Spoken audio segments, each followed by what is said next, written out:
Usually when we talk about preserving history, there's this underlying expectation that you have to do it through isolation. Right, like putting it in a box. Yeah, exactly. Think of a museum, right? You take this ancient artifact, you place it behind like 4 inches of temperature-controlled glass. Yeah. The lighting is incredibly dim. Oh, and there's always a curator standing nearby, basically radiating this intense energy of, please do not touch this. Totally. Just staring you down. It's a very static way of looking at the past. I mean, it keeps history safe, sure, but it also keeps it entirely separate from us. Yeah, we definitely like our history neatly categorized, filed away where it can't really demand anything of us, physically or emotionally. Right, it's safe. But then you step into the remote Satpuda mountain ranges of Maharashtra, and suddenly that sterile glass case is just completely shattered. Oh, completely. It's a whole different world out there. Right. I mean, we are looking at a historical preservation today that is loud, it's sweaty, it's covered in dirt, and it is just intensely alive. It really is. I want you to imagine for a second that you are standing in those remote mountains right now. It is pitch black. You are surrounded by these rhythmic pounding drum beats. The air is thick with wood smoke, and you're witnessing a communal celebration that has continued totally unbroken since the year 1246 AD. It's hard to even wrap your head around that timeline. It's insane. But picture that vibrant, starlit village scene. It feels chaotic at first glance, but if you look closer, it's actually completely unified. Yeah. This is a 750-year-old tradition initiated by 2 historical figures, Raja Pamba and Ganda Thakur. And what they started isn't just a festival, it's a living, breathing ecosystem of human connection. Okay, let's unpack this, because if you are someone who loves discovering these hidden historical gems, but you hate that feeling of information overload where you just get a dry list of dates and names, which nobody likes. Right. If you hate that, this deep dive is absolute for you. We have a massive stack of historical texts, cultural documents, and regional reports to synthesize today. And there's a lot to get through. There really is. Our mission today is to explore the Adivasi Holi festival, specifically in the villages of Kathi and Molgi, to understand how this indigenous community has preserved a profound connection to nature, equality, and agriculture, while basically completely resisting the urge to modernize. And the way they've resisted modernization is by making the physical environment the ultimate authority. I mean, to really understand how a festival can remain so grounded in the earth for over 7 centuries, we actually have to start by looking up. Wait, looking up? Yeah, we have to look to the sky. Yes, the celestial element. I was reading about this. The festival officially kicks off on the first night of the Falguna month. Right. Specifically during the waxing moon phase, which is known as Shukla Paksha. The very first ritual is called Chandra Darshan, which is literally the sighting of the moon's crescent. Exactly. But I was reading through these regional reports and just wondering, why the moon? I mean, so many ancient agricultural traditions focus on the sun for really obvious reasons. Sunlight grows the crops. Yeah, it's the standard model for most agrarian societies. Right, so why does this particular community anchor a massive Earth-based festival to a sliver of the moon? What's fascinating here is the mechanics of lunar agriculture and indigenous theology. In our modern, artificially lit world, we completely forget the physical gravity of the night sky, We really do. I can't even see the stars from my house. Exactly. But for this Adivasi community, sighting that crescent isn't just about looking at a celestial body. It is a highly sacred or pavitra act. Pavitra. Okay. The moon deity, Chandradevta, governs the night, and the night brings the dew, the cooling of the soil, the rhythm of the tides. The waxing phase, Shukla Paksha, literally represents growth and expansion. So as the moon physically grows in the sky over the next 2 weeks, the crops are meant to grow in the soil. Precisely. It's like a visual metaphor that they're actively participating in. It is, but it's also actively functional. It's believed to secure peace of mind, physical health, and crucially, agricultural abundance. Like prosperity in food and grain production. Right.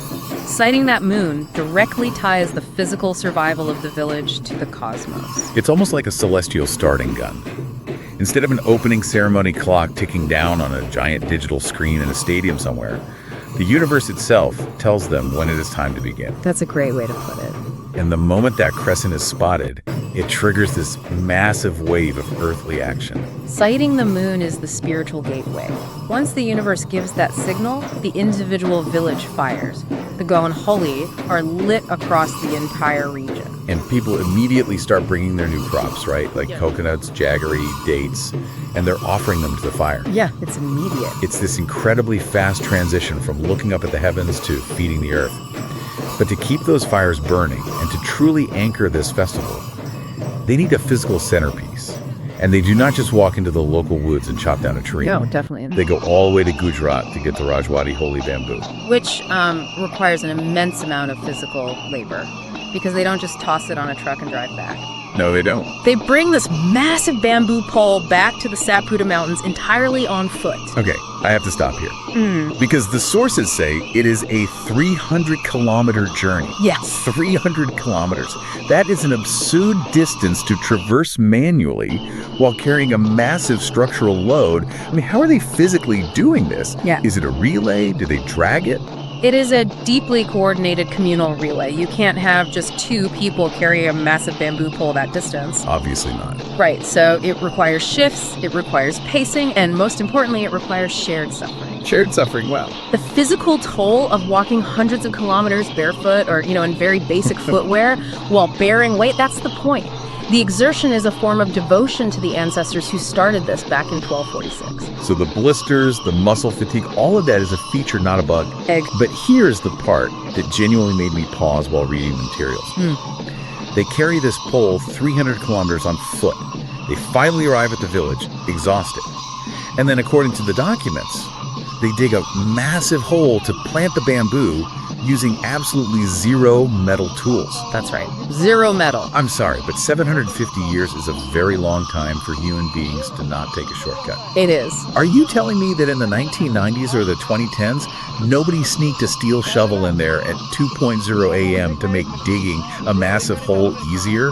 Like, how is a rule like that actually enforced in the modern era? Well, it's a very modern instinct to assume there's always a shortcut happening off camera. Right? Guilty is charged. We are so conditioned to seek efficiency that manual labor just seems like a problem to be solved. But you have to understand the theology at play here to see why no one cheats. Okay, break that down for me. To the Adivasi community, this bamboo is not viewed as a piece of building material. It is revered as an inseparable living member of their community. Oh, so you wouldn't take a steel blade to a family member? Precisely. The strict rule against using any metal weapons or tools to dig the hole serves a profound dual purpose. First, metal cuts. Metal severs. So introducing a steel shovel into the earth is viewed as a violent act against the soil and against the purity of the bamboo. To maintain the sacred purity, they must use their bare hands or perhaps pieces of wood. That is wild. They were literally scraping the dirt away with their fingernails in the exact same spot, in the exact same way Yes. as their ancestors did 750 years ago. Yes. There is no industrial barrier between their hands and the earth. And that answers your question about enforcement. You don't need a security guard making sure no one brings a shovel when the entire community genuinely believes that using a shovel would spiritually contaminate the very thing they just walked 300 kilometers to bring home. That makes total sense. Yeah. Once that hole is dug by hand, the community leaders, the pujaris, perform the traditional worship. The bamboo is seated in the earth, and then it is adorned. To dress it, right? They do. They dress it with garlands, with bangles called kangan, with gram dates and sweets. Like you would dress a person for a ceremony. Exactly. It creates this intensely devotional atmosphere, which makes total sense now. If you've just bled and sweat to bring this living member of the community home and seat it in the earth, it becomes a massive gravitational pull. Oh, absolutely massive. Thousands of people travel from Gujarat, from Madhya Pradesh, from all over Maharashtra just to witness this one bamboo pole being seated. And when you have that many people converging on one spot, the social dynamics just have to shift. And they shift dramatically. The installation of that sacred bamboo triggers the melas, the grand fairs. And these fairs are defined by a massive days-long dissolution of social boundaries. Okay, here's where it gets really interesting. The Kathi village Holi runs from the evening of March 2nd to the morning of the 3rd. Then the Molgi Holi takes over from the evening of the 3rd to the morning of the 4th. Right. And across all of this, the sources emphasize there is zero formal invitations. There are no VIP sections.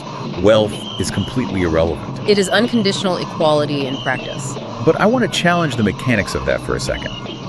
We hear about, like, egalitarian festivals all the time, but usually human hierarchy creeps back in. Sure, it's human nature. Right. The richest guy in the region shows up to dance. Doesn't everyone still know he's the richest guy? How does this festival actually force the dissolution of an ego? That is the exact right question to ask, because equality doesn't just happen by wishing for it. It requires a mechanism. Okay. In this festival, the mechanism is the sensory and visual overwrite of the individual. Sensory overwrite. I like that phrase. Yeah. During the melas, the atmosphere is completely saturated with traditional music. You have the Dhol drums, the timuri, the flutes, sorry.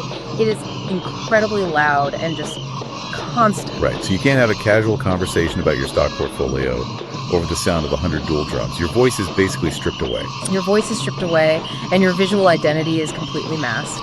Participants take on specific ritualistic characters. Like who? Well, you have figures known as Morve Baba, Budia, and Dunkadode. They wear gangari, these heavy rhythmic ankle bells that physically force you to move in time with the percussion. Oh, right. You cannot walk normally. You have to stomp. You have to dance. And the headgear.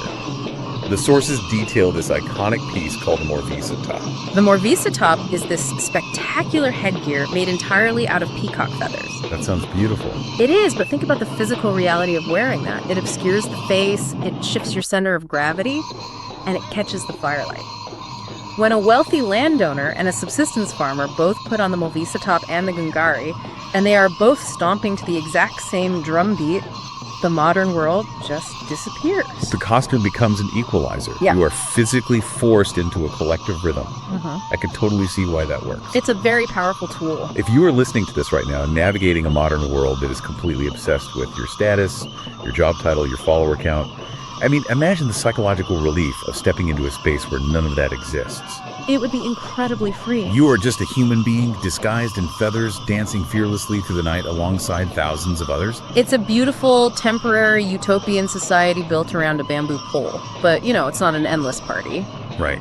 This days-long buildup of egalitarian dancing, of sensory overload, of communal labor, it all funnels into one highly pressurized, split-second moment at dawn on the final night. The 5:00 a.m. climax. I was so tense just reading about this. The sky is probably just starting to turn that deep, inky, pre-dawn blue. The main Holi fire halamada is roaring. Yes. As the flames catch those specific characters you mentioned, Morvi Baba, Buya, and Donkado. They perform 5 ceremonial circles around the blazing fire, and they're all waiting for the omen of the Sisga. The Sisga is the very top portion of that massive 300-kilometer traveled bamboo pole. As the fire consumes the base, the structural integrity of the pole begins to fail. And this is the moment that I really struggled to visualize at first, because it's less like an organized sports event and more like a massive communal game of Jenga played with a burning building. That's a terrifyingly accurate comparison. Right. You have this towering structure, the base is turning to ash. Thousands of people are holding their breath, watching the angle of the pole shift. And someone has to stand there, calculate the exact trajectory and velocity of a falling, flaming tree, and strike a specific piece of it midair. That perfectly captures the sheer physical peril and the extreme focus required. And this incredibly dangerous task falls to a specific person. Who does it? Historically, the sources note it's an honor often given to the village police patil. They step forward with the traditional sword, a weapon called a dare. And they basically have one job. As this blazing pillar comes crashing down, they have to swing the dare and slice the Sisga, the top section of the pole, clean off before any part of that top section hits the dirt. The psychological and communal weight of this split-second action is staggering. I mean, if the Sisga is successfully cut in midair, it is declared shub. Shub. Yes, it is a profoundly good omen. It signals to the entire community that the coming year will bring prosperity, protection, and a successful harvest. But the stakes only exist because failure is an option. Yeah. What happens if the timing is off by just a fraction of a second, or the blade glances off the bamboo and that uncut tip smashes into the ground? If it hits the dirt uncut, it is a shub. A shub. An ill omen, a harbinger of misfortune for the entire community for the year ahead. And it's very easy for an outsider looking at this from a Western, highly scientific perspective to dismiss this as mere superstition. Oh, for sure. To say, well, cutting a piece of wood doesn't actually control the rainfall, but doing so entirely misses the sociology of the ritual. Okay, explain the sociology then. Because to me, it sounds honestly terrifying to have your entire year's outlook rest on one guy's hand-eye coordination at 5:0 a.m. Think about what it takes for that moment to happen successfully. It requires the collective focus of thousands of people holding their breath. Yeah. It requires the dancers to know exactly when to clear the space. It requires the person with the sword to intimately understand the weight, the burn rate, and the physics of the bamboo they just carried 300 kilometers. Oh, wow. I didn't even think about that. They know that piece of wood intimately because they literally carried it. Exactly. So when that blade strikes true in midair, it isn't magic. It is a physical manifestation of a community that is perfectly in sync, perfectly timed, and deeply physically connected to their environment. That is such a brilliant way to frame it. Yeah. It's proof of communal sync. Because if you can coordinate the safe mid-air severing of a falling flaming tree, you can coordinate a harvest. You can survive a drought together. And you see that unity immediately after the cut. The tension just releases. The community forms these massive overlapping circles dancing around the fire, and they pray to Halamata. And what really struck me in the text is that they aren't just praying for their own crops anymore. No, they aren't. They're praying to protect all of humanity. They're asking Halamata to bring well-being to everyone, globally. It is a profoundly outward-looking, generous prayer from a deeply remote place. The community that isolated itself to preserve its traditions uses the climax of that tradition to wish the rest of the world well. Wow. So what does this all mean? We've looked at the moon sighting acting as a celestial trigger. We've dissected the sheer logistical agony of a 300-kilometer barefoot journey. We've talked about the absolute rejection of metal tools to protect the soil, the ego-dissolving nature of peacock feathers and ankle bells, and that heart-stopping, physics-defying 5:00 a.m. sword strike. It's a lot to take in. It really is. And for you, the listener, living in a hypermodern world where we often think a good Wi-Fi signal equals being connected, I think this deep dive shatters that illusion. If we connect this to the bigger picture, just think about the year 1246 AD. Yeah. Think about how many global empires have risen to absolute dominance and then completely collapsed into dust since then. Think about how many technologies have been invented, hailed as revolutionary, and then become entirely obsolete. Almost all of them. Exactly. And through all of that massive global turbulence, the residents of the remote Satpuda Mountains have kept this specific, incredibly intricate tradition alive. And they didn't do it by putting it behind glass. They didn't digitize it. Mm-hmm. There are no cloud backups of the Rajwadi home. No, they preserved it simply through physical dedication, through intergenerational memory, through the willingness to walk the miles and dig the dirt with their bare hands. They proved that the most resilient force on Earth isn't a server farm or a machine. It is a unified community that simply refuses to forget its roots. Which leaves us with a fascinating thought to take with you today. The Adivasi Holi survives precisely because they touch it, because they bleed for it, because they literally carry the weight of it on their backs. Right. So if all our modern digital records, our photos, our smart devices were just permanently wiped out tomorrow, what physical, deeply rooted tradition in your own life is actually strong enough that your descendants would still be practicing it 750 years from now, using only their bare hands and their communal memory?